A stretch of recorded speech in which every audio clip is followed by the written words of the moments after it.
In this video, I'll be showing you how to travel the world by bike the easiest and cheapest way, so stay tuned. If you want to travel the world the cheapest way possible, or you have thoughts of traveling but you don't have any money, there's a few things that you can do. You can jump on the internet and start doing all these searches for budget travel, find the cheapest flights, find the cheapest accommodation, and find the cheapest transport in the places that you want to go. Okay, I'm going to hit up this website, Skyscanner, and that's an aggregator site that will show you the cheapest flights. And we'll look at the destination Amsterdam in the Netherlands. And we'll just have, first of all, just have a look if we can go right now. Okay, looks like we can get there for $1,095. It might not always be the best price. It might not always be the best flight either. You can see some of those have 2 stopovers and will take 55 hours. Let's just have a look at flexible dates. If you can travel at any time, you may be able to save yourself a lot of money. So it looks like, yeah, we don't want to go in December. Anyway, June's the cheapest month. That works well for me because you need to think about the weather. In December, it's going to be frozen. In June, it's going to be summer. So let's go in June. We'll find the cheapest flight on here, and it looks like that's the one there, $924. If we could get there for $924, that would be extremely good value. It looks like we're going via China, and we can get it for $1,000. Let's select that $1,000 flight. This will take us to another agent. It's a travel agent of some kind online. Now you've got to be careful with these because they don't always have a refund policy. As you can see, it comes up with standard flights there. Looks like we can get there for $999, but that is with no refunds. Let's select the refundable option. You always want to make sure you can get your money back if you can't fly. Okay, now we've got our flights. It's time to find a place to stay. Here I am in the public library, looking at everybody's favorite booking site, that is booking.com. And we want to stay for, well, let's just see if we can find the cheapest night stay within the whole month. The whole month of June in Amsterdam. Find me the cheapest room. And yeah, it's really, really expensive. I think the best option is just to change some of the search filters. Let's, instead of their top picks, we'll put the cheapest, the lowest price first. Let's have a look. Ta-da! Here are the hostels. And again, oh my goodness, that is such a low rating. Even the worst backpackers is $95 a night. Let's see what Google says about this.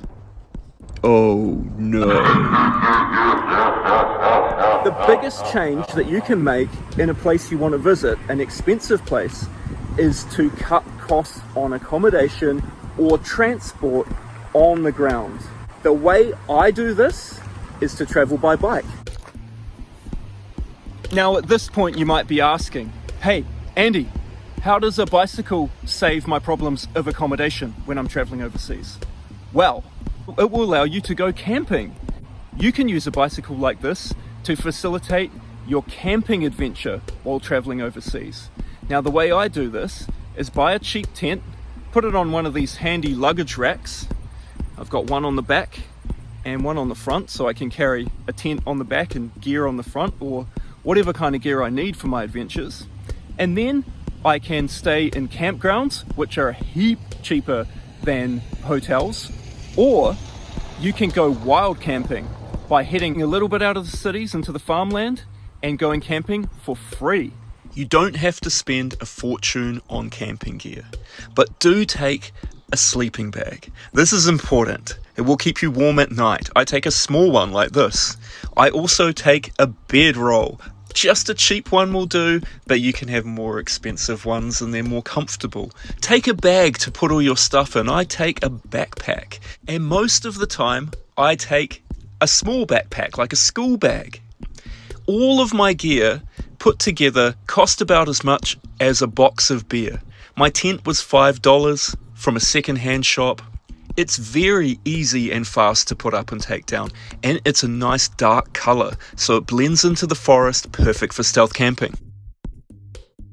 I take my own bike with me. It's a 20-inch wheel folding bike that I bought second-hand. The reason I choose a folding bike is because they're a great way for exploring cities and using a mix of riding and taking trains to get around. But when you start riding between cities or between countries is when having a bike really starts to pay off. Europe, for instance, has an extensive network of cycleways, as well as railways, making it a great destination for folding bike touring. And when you're ready to leave, just fold it up, put it on the plane, and take it home again. Easy. Now you can fly with your folding bike free of charge if you pack it correctly. See my other videos. Your airline should accept any baggage that's within the baggage limitations, even for a long-haul flight. I'll put my bike together in the airport using a few simple tools that I carry with me. The addition of a folding bike makes it easy to travel at my own pace, and I can switch out different modes of transport, hopping in cars, on trains, and even buses if I need to travel faster. But most of the time, I just like to ride out into the countryside, find a place to camp, and enjoy a free night's stay. A folding bike is very easy to fix and maintain, and if I ever need any spare parts, I can find them secondhand by using parts from old kids' bikes that you can find at recycling centres. All these things make a folding bike the cheapest, easiest, and most convenient way to adventure.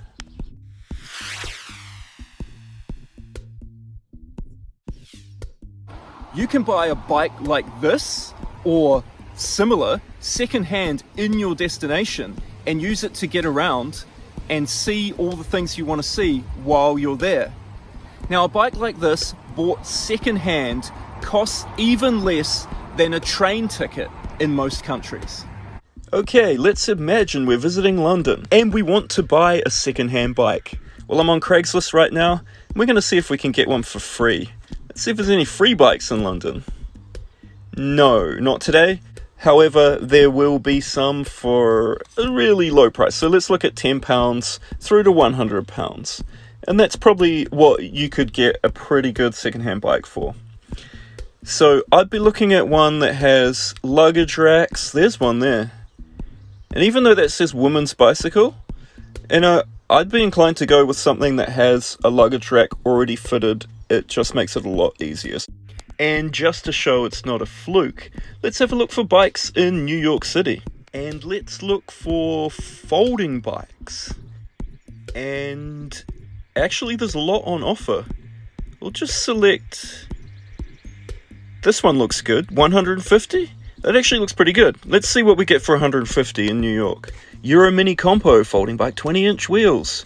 Now this does not have a luggage rack, but it actually looks quite promising. Yeah, I think that could be me. We'll just keep looking. There might be something better.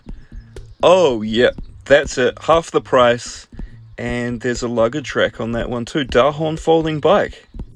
Well, that was easy, just like that. We're ready to hit the road and go on our adventure. And just remember, you can do it on any bike. This was the first bike I used on my tours. You can even take a woman's bike. It doesn't matter. As long as you can carry your gear, you're ready for adventure, and you're ready to get out there and have some fun.